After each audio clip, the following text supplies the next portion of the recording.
Some say that when life gives you lemons, make lemonade. I say make lemon chicken. Marinate your chicken in pickle juice. This is high quality refrigerated pickle juice, and what could go better with our lemon sauce than the slightest hint of dill and pepper?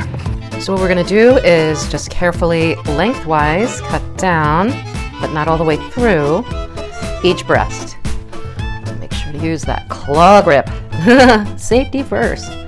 Take your time because you're not cutting all the way through, see? You're just opening that right up, hence the term butterfly.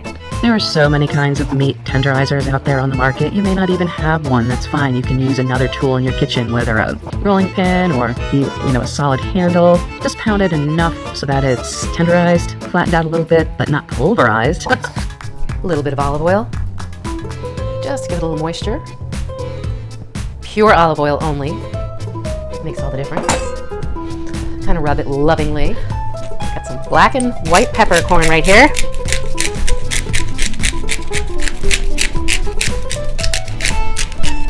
And we're going to season it heavily. Then a little smoked paprika. Just a pinch. For a little smoke, a little flavor.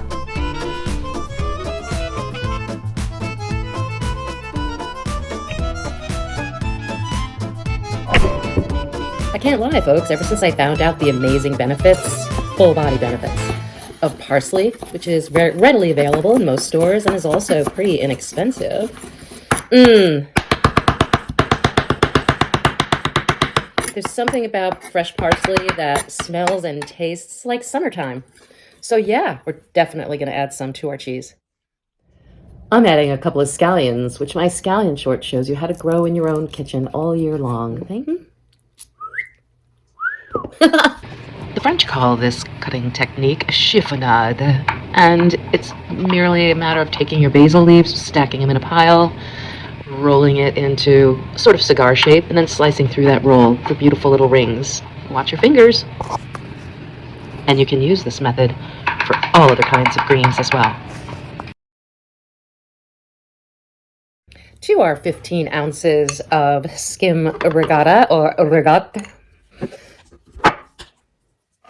we fold in those beautiful fresh herbs. Give it a little color, tons of nutrient value. Just elevates it. It really only took us a minute.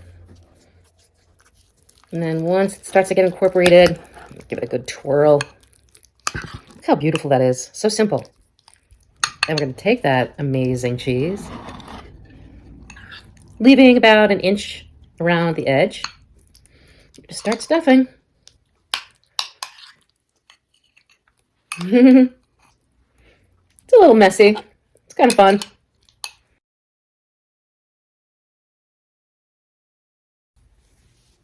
And now, as they say, we're ready to roll. Start with the small end.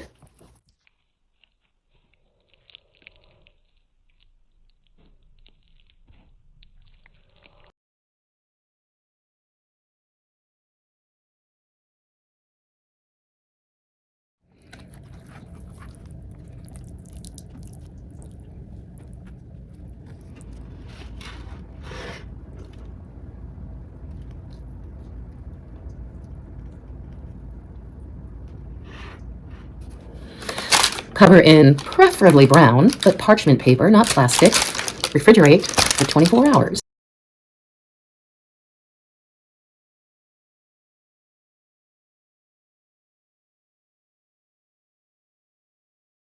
Every cheese has its place, and you don't want to have to be dealing with a 3-foot strand of stretchy cheese in the middle of an elevated dish like this.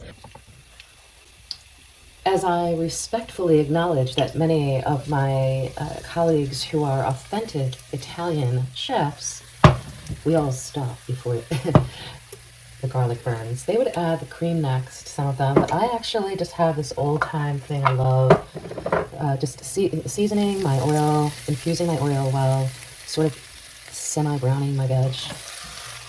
And I give it a little flip. Ooh, left-handed, woohoo! Just for a second. I like a combination of black and white pepper. Can you see that okay? Let's try some. Let's shed some light on the subject, shall we? I'm using some Himalayan pink salt.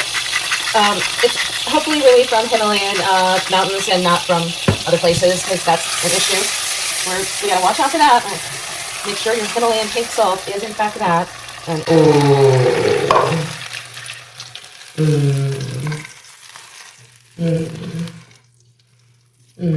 look at that. It's just all so happy. Now we're gonna hit it with that bright lemon. Okay, so we don't want that to boil too high, just to scald. The difference is boiling can kind of ruin a cream dish. Scalding is what we want as our limit. Woohoo! Now we have turned the heat down very low, right folks? And in go our beautiful lemon slices today. Oh, that's right, and it wouldn't be Fearless Foodies unless we added something that was our own, kind of special. You know, handful of kale, hello! Yeah! No one will ever notice it's in there, except for the body receiving all those great benefits.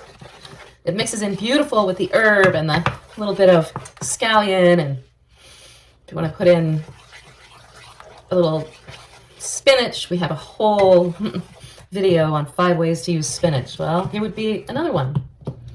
Here's the point where some chefs would add some white wine. I'm just using half a cup of chicken stock. And that's all we need. Ah, now that is perfection, folks. Wait till you see this. And it all ties in together now. So yeah, come on, right? Then we have to have some cheese on this before we warm it up again in the oven, if it's not already warmed. You can have refrigerated this overnight and then returned, like I did, to our sauce. That delicious glaze. A couple of lemons around the edges. And then let's see how that looks. So tender. Hey, Fearless Foodies, thanks for watching, where you have fun learning to save money, time, and calories. So, if you learned a little something new, will you do me a little favor? Tap subscribe, share it with your friends, and have a great day.